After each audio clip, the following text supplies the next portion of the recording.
We've got some breaking news to bring you now, and Dame Maggie Smith. Maggie Smith. Dame Maggie Smith. Oscar-winning British actress Maggie Smith. Dame Maggie Smith. The pioneering and inspiring life and career of Dame Maggie Smith has been remembered tonight following the actor's death at the age of 89. But she's been a star of stage and screen across 7 decades, earning her a string of awards and accolades.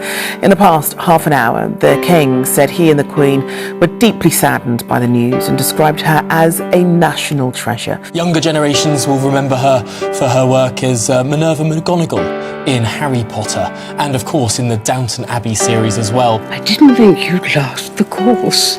I know. But I was wrong. Now that's something you haven't heard me say until now. It was worth waiting for.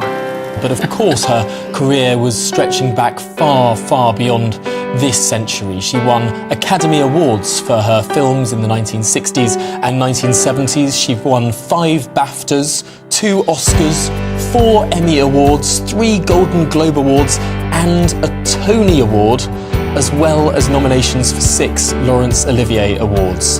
Theatre performances, all of her accolades. What a career. What a career. Despite her profession, her family describe her as an intensely private person. Self-critical are you about your performances? I think I'm very self-critical, probably damagingly so, because I get very depressed if it goes wrong. I think probably my English teacher was the one who made me go ahead with my career, because mostly in that school they were very, very much against the theatre and were not really encouraging, and this particular lady was, and that was marvellous for me. What's interesting about Maggie Smith is that she was a global figure. Britain is known for its acting talent. Theatre is one of our great exports, and somebody like Maggie Smith was one of a kind.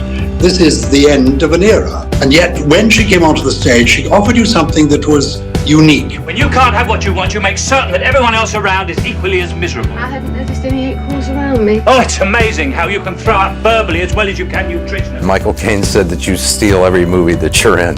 Oh, that's far from true. He's a pretty good scene stealer. I found the director a bit tricky, a bit spiky. He was very difficult, but when I got upset, somebody said, try not to be, because it happens to a lot of people, and Walter Matthau left the set the other day in tears. I realised I wasn't the only one being picked on. You will not use the excuse of that pathetic, that humorous document to blackmail me. What do you get out of it? It's the delight of acting. Maggie was the person that recommended me for Potter, and so she's the reason I ended up doing that. But I met her when I was 9 for the first time, and I didn't know who she was. My parents were like, "Oh my God, you're working with Maggie Smith. That's huge." And I met her and completely without any fear or embarrassment, as only a 9-year-old can. Was I knew she was a dame, so do you want me to call you Dame? Was the first words out of my mouth, and she was just immediately charmed. She was like, "No, don't be ridiculous. Just call me Maggie." That was bloody brilliant. But also so weird that they'd only know you for that one thing, you'd never existed before. No, I never had. And except one kid once said to me, "Were you really a cat?" And I heard myself say, "Just pull yourself together." I am a teacher. I am a teacher first, last, always. Do you imagine that for one instant I will let that be taken from me without a fight? I have dedicated, sacrificed my life to this profession, and I will not stand by like an inky little slacker and watch you rob me of it. And for what? For what reason? For jealousy? I'm not a romantic, but even I will concede that the heart does not exist solely for the purpose of pumping blood. If I should want to get in touch with you, whom should I call? Well, you can try Mr. Bennett at 23, only don't take any notice of what he says. He's a communist, possibly.